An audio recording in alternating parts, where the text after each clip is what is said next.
বেশ কিছুদিন আগে আমার একজন রিলেটিভ ফেসবুকে মেসেঞ্জারে আমাকে কিছু ভিডিও শেয়ার করেছিল। তো সেই ভিডিওর অ্যান্সারগুলো বা তাকে আমি অ্যান্সারগুলোটা দেওয়ার জন্যই আজকের এই ভিডিওটা। আমি অ্যান্সারটা তাকে মেসেঞ্জারও দিতে পারতাম, কিন্তু ভিডিওর মাধ্যমে দিচ্ছি, তাহলে এরকম মনমানসিকতা যেসব লোকজন আছে তারপরে অ্যান্সারটা তাদেরও দেওয়া হবে। তো এবার বলি ভিডিওগুলো কী ছিল। ভিডিওগুলো কিছু মেয়েদেরই ছিল, তার মানে মেয়েরা ভিডিওগুলো বানিয়েছে। তারা বলছে যে আজকাল বেশিরভাগ সংসারগুলোই ভেঙে যায় মেয়েদের বাপের বাড়ির জন্য বা মেয়ের মায়েদের জন্য সংসারগুলো ভেঙে যায়। তো পৃথিবীটাতে যখন এত বড় সব ভালো মন্দ সব মানুষ মিলেই পৃথিবীতে আমাদের বাস, তাই না? কিছুই অসম্ভব না, সব কিছুই সম্ভব। তো আমি ব্যাপারটা পুরোপুরি অস্বীকারও করছি না, আবার স্বীকারও করছি না যে পুরোপুরি মায়েদের জন্য বা বাপের বাড়ির জন্য সংসার ভেঙে যায়। সংসার কিন্তু শ্বশুর বাড়িতে শাশুড়ি ননদের জন্যও সংসার ভাঙে। আর এসব ঘটনা তো আজকাল চারপাশে আমরা অহরহই দেখতে পাই, এমনকি নিউজ চ্যানেল খুললেও দেখা যায় যে শাশুড়ি ননদদের জন্য সংসার ভাঙে। আর কিছুদিন আগে সোশ্যাল মিডিয়াতে তো একটা ঘটনা তো খুব বেশি ভাইরাল হয়েছিল, আমরা অনেকেই দেখেছি, আমি নামটা উল্লেখ করছি না। বাংলাদেশেরই একটা ঘটনা, একটা ছেলে তো জীবনই চলে গেল তাই মায়ের অতিরিক্ত ভালোবাসার জন্য। আর তার বউ তো কী বলবো, সংসারটা তো শুধু হারালো না, তার হাজব্যান্ডের জীবনটাই চলে গেল তার শাশুড়ির জন্য। শুধুমাত্র তার শাশুড়ির জন্য সে তার হাজব্যান্ডকেও হারালো।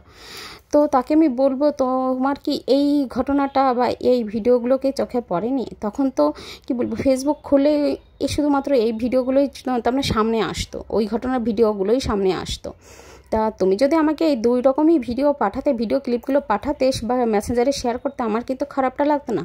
যেহেতু তুমি একতরফাভাবেই শুধু মেয়ের বাপের বাড়ি বা মেয়ের মায়ের জন্য সংসার ভাঙে এইসব ভিডিওগুলোই পাঠিয়েছো, সেই জন্য কিন্তু আজকের অ্যান্সারটা দেওয়া।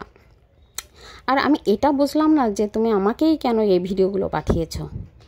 তো কি বলবো, কোথায় যেন শুনেছিলাম যে বিড়াল কিন্তু শক্ত মাটি না, নরম মাটি আঁচড়ায়, তাই না?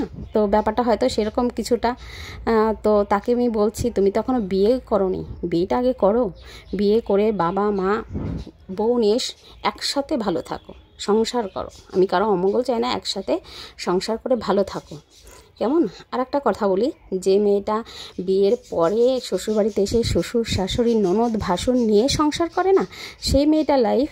আর যে মেয়েটা বিয়ের পর থেকে আলাদা থাকে, দূরে থাকে, বছরে একবার হয়তো শ্বশুরবাড়ি যায় বা 2-3 বছর পরে হয়তো বেড়াতে যায়, এই দুটো মেয়ের লাইফ কিন্তু সম্পূর্ণরূপে আলাদা থাকে, একদম আকাশ পাতাল তফাৎ থাকে। আর যারা দূরে থাকে, বছরে একবার বেড়াতে যায় না, তো সেই সব বৌমারা শাশুড়ির কাছে একদম কি বলবো আদরের বৌমা হয়ে থাকে। তো এই হচ্ছে ব্যাপার। তো তোমাকে আমি বলছি আর একটা কথা, যে সবসময় যে চুপ করে থাকি বা কোনো উত্তর দিই না বলে কিন্তু তাকে দুর্বল ভাবার বা কোনো কারণ নেই, বা তাকে বোকা ভাবার কোনোই কারণ নেই। সে উত্তর দেয় না মানে এটা যে তার এইসব জিনিসে বিশ্বাস নেই, যে কাউকে বেশি কথা বলে বড় হওয়া যায়, বা কাউকে কষ্ট দিয়ে একটা কথা বললাম বা সোশ্যাল মিডিয়াতে এসে একটা হিট দিয়ে পোস্ট করে গেলাম, এসবে একদমই আমি বিশ্বাসী নই, বা এসব আমার পছন্দ না। কাদা ছোড়াছড়ি, ঠিক আছে? আমি বিশ্বাস করি উপরে একজন আছে, ভগবান আছেন, সে সব কিছু দেখছেন, সব কিছুর বিচার করবেন। তো তারপরে আমার ভরসা, তাকে আমি বিশ্বাস করি, সব কর্মফল সেই করবে, যে যেরকম কর্ম করবে সে সেরকমই ফল পাবে। তো এই ছিল ব্যাপার। এরপর থেকে কিছু বললে বা কিছু বলার আগে ভেবেচিন্তে একটু বলবে। আর খুব ভালো থেকো। আর একটা কথা বলি, যে আজকে আমার এই ভিডিওর এই কথাগুলো কেউ পার্সোনালি নিও না। যে আমাকে ভিডিওগুলো পাঠিয়েছে মেসেঞ্জারে, আমার সেই রিলেটিভের উদ্দেশ্যে আজকের ভিডিওটা করা, বা তাকে আমি কথাগুলো বলছি। সব মেয়েদের জীবন, সব মেয়েদের সিচুয়েশনও একরকম না। কেউ পার্সোনালি আমার এই কথাগুলো তার মানে শুনে কষ্ট পেও না। তো আজকের মতন টাটা।